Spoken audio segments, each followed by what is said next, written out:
Hey yo, welcome back to the show. ELEV8, the hottest show on your screens right about now, and you have DJ Mighty Dragon on the ones and twos. Mighty Dragon in Kenya. Hey, dude, it's fire, baby. Yeah, I love the randomness in that set, yeah. I know. Yo. So, I've done my research, and I've realized that I was unlucky. How so? I was unlucky to be in your show, although I didn't have enough time to pass through your show at Alchemist. Though after doing my research, I realized that you had been here prior, like some time back. So yes. you performed at Big Club's anniversary party. Yes.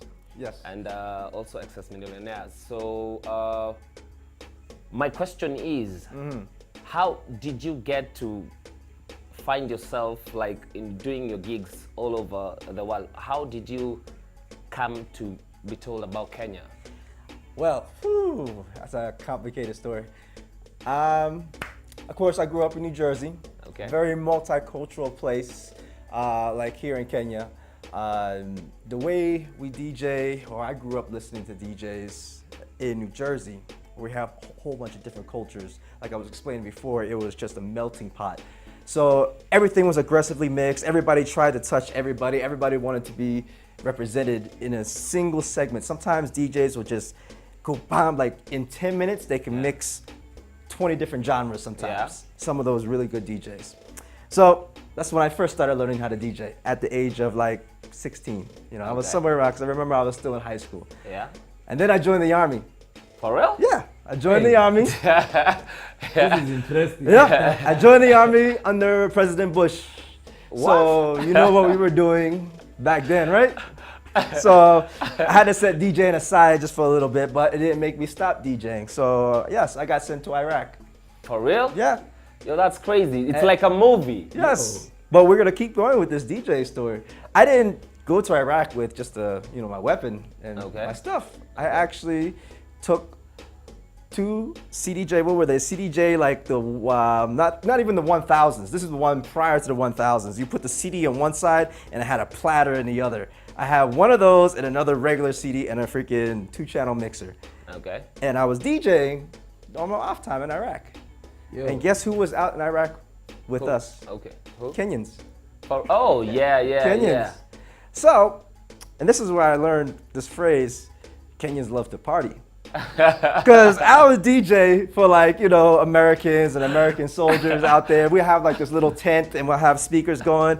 And sure enough, like these Kenyans and Ugandans that used to do our security for our bases and stuff, they'll work like 24, sometimes 48-hour shifts. But if they heard music, no matter what it was, they would come into the tent. That's what's up. To go party. So I was like, who are these guys that are coming in? You know, I'm tired and I'm trying to, do, but they're like, yes, come on, keep playing music. So that's when I started learning how to play, at that point, East African music. Okay. And then of course, at that during that time of my knowledge, this is like back in 2004, 2005, 2006, myself and a lot of DJs from America kind of classified Afrobeat and African music from just one area. And that is a common thing that goes around when it comes to Americans. Sometimes they say dancehall music only comes from Jamaica. Yeah, well, okay. no, it comes from everywhere. Yeah. So, and when I learned that, I said, it has to be the same thing in Africa too. So that's when I started bouncing into the different genres of Afrobeats and African music. And I really fell in love with Kenya because, like where I'm from, You had it fast, man. You in had New it Jersey, fast over here. it You is had a it melting fast over pot here. of different cultures. And here, I can go to a club, any club here in Kenya. So far, I haven't been failed once. Well, maybe once, but I won't mention that. But in 1 hour, in a 1 hour setting, you'll hear just about everything being played.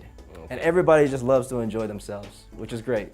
And I like it. So. We are a diversified country, man. Like I think I also find us very peaceful people. We're all about just having fun and And updated as well. meeting people. Speaking of which, you have the day's topic. Yeah. It's about cloud chasing. So DJ Mighty Dragon, you're gonna tell us about it. What do you think about it also? Well, I only just learned of the word as of 1 hour ago. So it's still processing in my head, but you know, as we talk about it, we see it.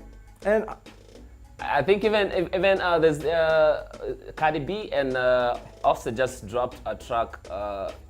It's called Cloud. Cloud, yeah. The audio was there before, but then they dropped the video. It's actually brand new. It dropped last week. Yeah. Yeah. I've seen it on YouTube. I just didn't bother clicking on it yet. Actually, I met some one of those one of my buddies just listening to the track. He was just bumping the track when I was leaving the house, and the question that ran into my head was, I think most people will probably, you know, people will talk about, will sing along to the track without knowing what lyrical content. What it is. So yeah. clout is power or influence, having that power or influence. Yeah. So in urban terms, clout chaser is that person who wants to hang around those people with that kind of influence for the sake of gaining popularity or fame. So you might also be like, you can also be like an influencer on WhatsApp, or not WhatsApp, on Instagram, and you can be a person of influence that is also having some clout because you have some sense of power. So I think our discussion today is gonna be based around those guys. Do you think that clout chasing is a good thing, like in the industry, or do you think it's killing talent? I don't know. That's my take. But guys are gonna let us know. Just remember, on Twitter, Facebook, and Instagram, we are at Keep It Kiss or at ELEV8 254, and make sure you use that hashtag ELEV8 Squad. Rah!